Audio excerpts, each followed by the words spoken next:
Wow, I did not expect everyone to care about an off-brand forgotten Mario game that had paper in it. Jesus, if we got this many people to care about showing up to something they forgot about involving paper, maybe university dropout rates wouldn't be so high. If there's anything I learned, it's that you guys hate having your memory challenged. There are a lot of games from the 2000s that people have forgotten about, and you really like voluptuous pink things. If only there was a market for videos about that.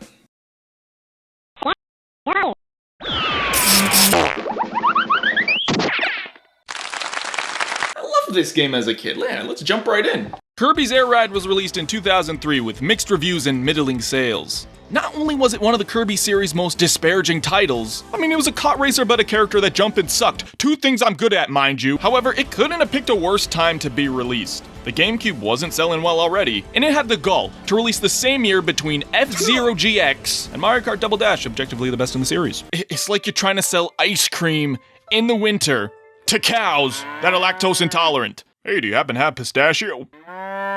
Here's what I don't get. They do these player's choice things and, they discount the games because of that. But why are you gonna lie to me in French? There's no way you got French and English-speaking players to play this much of this game. It was not a bestseller. It barely sold, so why lie to us? I like your game, you don't need to try and lie to me. Now, no matter how unpopular statistics say this,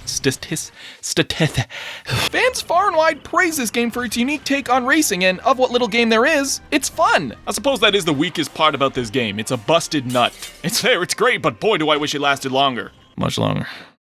There really isn't much to this game from the racing mode, city trial, and And if this game feels familiar to you, like you've seen some of the stuff before, it's because it was made by the same guy that made Smash Bros. And a lot of the concepts carried over. Put your hands together for Mr. Miyamoto. Want to know why Kirby is one of the worst characters in Melee? Well, it's because Sakurai really got into coding Kirby. Then 12.5 hours and a box of Cosmic Brownies later, bam, he forgot he was coding Smash and made a whole other game.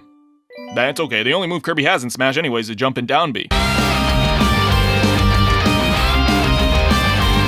This was Mr. Sakurai's first attempt at a racing title, and just like Smash Brothers, it's heavily focused on party play and discourages inherent competition, and come on guys, really? You guys know that Smash was initially designed— oh, okay, we've already started.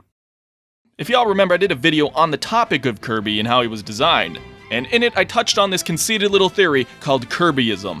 No, I'm really not making that up. His whole design philosophy is to make games beginners can get into, but there are more secrets and fun gameplay opportunities for those that actually look into it and try to get better. Kirby's Air Ride's concept is very similar to the original idea behind the Kirby games, a game you can play with one button. All you need to control your Air Ride is the control stick and the A button. This game could be played with an NES controller. It could be played with an Atari 2600 controller. Wait a minute. That also means—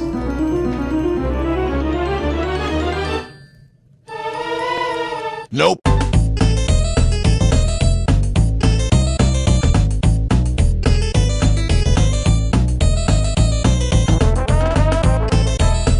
It's a fun concept, and the game, while being easy, can be tough to master. And it certainly increases replayability, especially with all these unlockables in a green the Kirby, gray, RelaxAlax Kirby, and hey, Skintity Day! Clobber at that Kirby!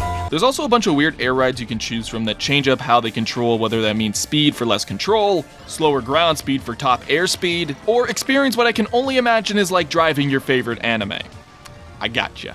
The sad part is, look at this, there are only 3 modes.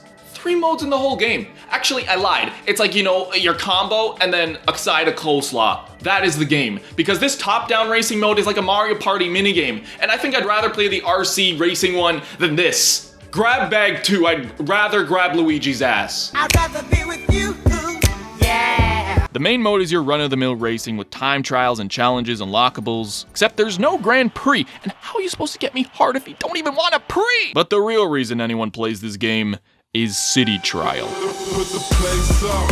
Yeah, we know what we made of. Can't get enough of you, boo, I'm a chaser. Face up, now I feel a little major. Blink of an eye, ego, I'm a taker. It's pretty unlike anything in a racing game I've played.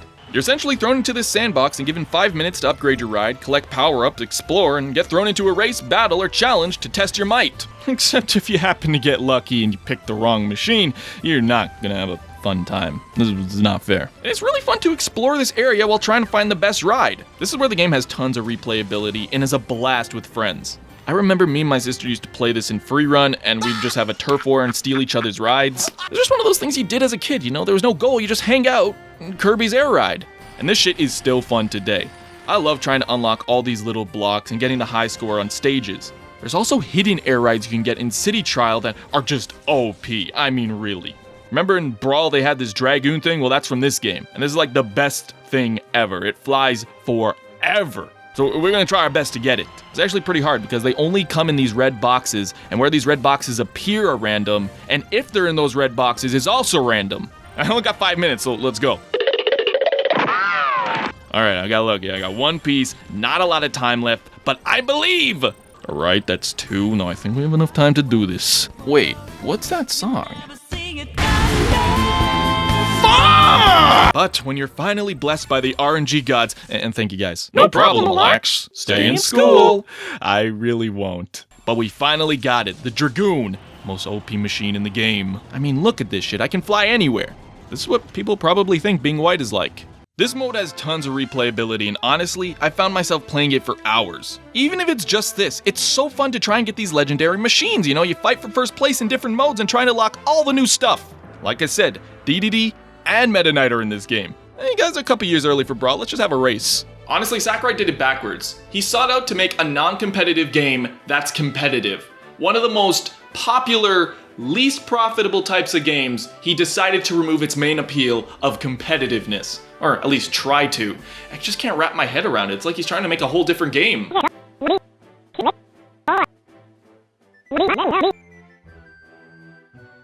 I think you're onto something, my friend Cat that is named Cat. Think about it, that's the perfect franchise for Sakurai to take on. And he's got all this experience with Smash to work with. What would the next Mario Kart even have in it? They did water, air, gravity. What's next? Traveling through time and space? Going to meet Uncle Gabario from the 7th dimension? Cameos by Hotel Mario and the human from New Donk City?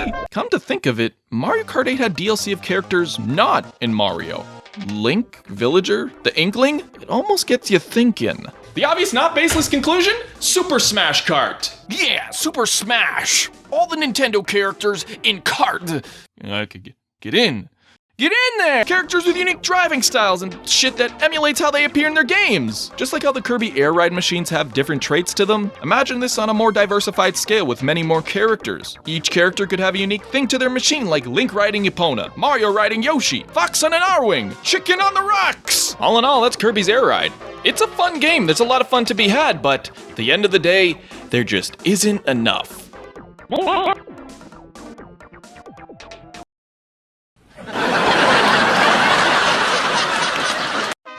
Kirby's Air Ride. He's a good guy. He's simple, you know? He likes to talk to you personally, but you know he doesn't overstep his boundaries. And that's why I love you, my patrons. You know, the fuck?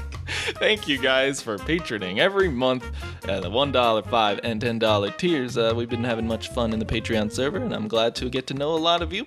If you also want to help me out, then, you know, a new year is coming, and that means new rewards for some of these tiers, and I'm going to try and up them, because I'm getting a lot more, and it's great, it's fantastic. But if you sat through the video, if you like these videos where I touch on older topics from older games, you know, thank you. Thank you. I'm really happy with the reception that the Super Paper Mario video got, and we're going to be touching on a very controversial video next on a similar wavelength that was to Super Paper Mario, and it's Undertale. Like, I'm not going to try and sugarcoat it. Get your fucking asses ready.